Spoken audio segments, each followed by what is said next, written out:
Assalamualaikum warahmatullahi wabarakatuh. Apa kabar sob?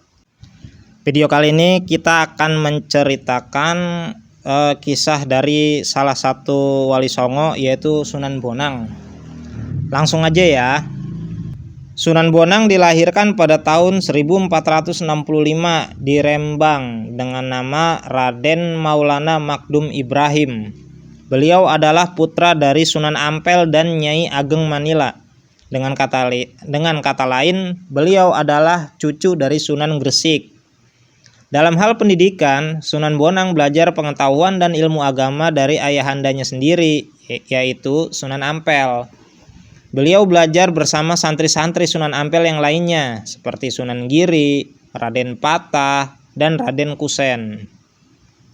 Selain dari Sunan Ampel, Sunan Bonang juga menuntut ilmu kepada Syekh Maulana Ishak, yaitu sewaktu bersama-sama Raden Paku, Sunan Giri ke Malaka dalam perjalanan haji ke Tanah Suci.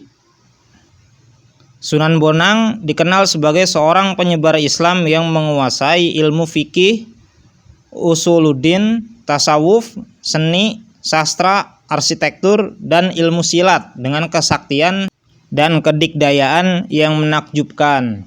Bahkan, masyarakat mengenal Sunan Bonang sebagai seorang yang sangat pandai mencari sumber air di tempat-tempat yang sulit air.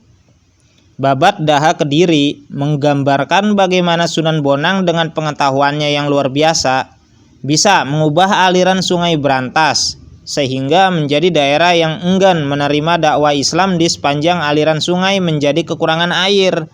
Bahkan sebagian yang lain mengalami banjir.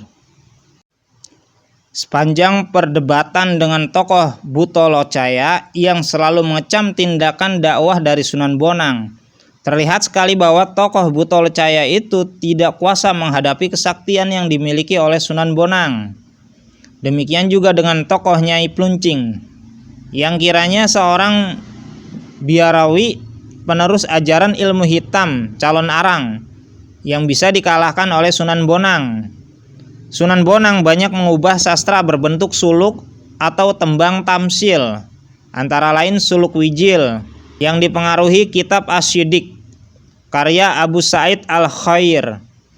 Sunan Bonang juga mengubah tembang Tombo Ati dari bahasa Jawa, berarti penyembuh jiwa, yang kini masih sering dinyanyikan orang. Pula sebuah karya sastra dalam bahasa Jawa yang dahulu diperkirakan merupakan karya Sunan Bonang dan oleh ilmuwan Belanda seperti Scherk disebut Het Boek van Bonang atau buku Sunan Bonang, tetapi oleh George W.J. Drews, seorang pakar Belanda lainnya, dianggap bukan karya Sunan Bonang, melainkan dianggap sebagai karyanya. Beliau juga menulis sebuah kitab yang berisikan tentang ilmu tasawuf berjudul Tanbihul Ghafilin. Kitab setebal 234 halaman ini sudah sangat populer di kalangan para santri. Sunan Bonang juga mengubah gamelan Jawa yang saat itu kental dengan estetika Hindu dengan memberi nuansa baru. Dialah yang menjadi kreator gamelan Jawa seperti sekarang dengan menambahkan instrumen bonang. Gubahnya ketika itu memiliki nuansa zikir. Tembang Tombo Ati adalah salah satu karya Sunan Bonang. Dalam pentas perwayangan, Sunan Bonang adalah dalang yang piawai membius penontonnya.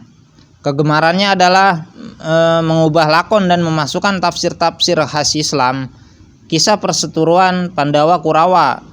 Sunan Bonang juga terkenal dalam hal ilmu kebatinannya. Ia mengembangkan ilmu zikir yang berasal dari Rasulullah SAW. Sunan Bonang juga menciptakan gerakan-gerakan fisik atau jurus yang diambil dari seni bentuk huruf hijaiyah yang berjumlah 28 huruf, dimulai dari huruf alif dan diakhiri huruf ya. Ia menciptakan gerakan fisik dari nama dan simbol huruf hijaiyah adalah dengan tujuan yang sangat mendalam dan penuh dengan makna. Secara awam, penulis artikan yaitu mengajak murid-muridnya untuk menghafal huruf-huruf hijaiyah dan nantinya setelah mencapai tingkatnya diharuskan bisa membaca dan memahami isi dari Al-Quran. Tujuan utama Sunan Bonang dalam mengajarkan murid-muridnya ialah untuk melakukan sujud, sholat, dan zikir.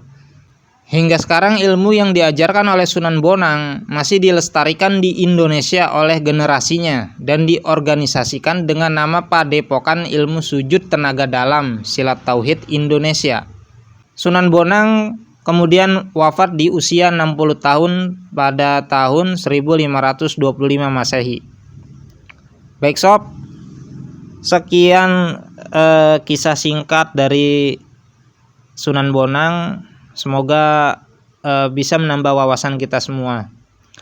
Mohon maaf atas segala kekurangan. Wassalamualaikum warahmatullahi wabarakatuh.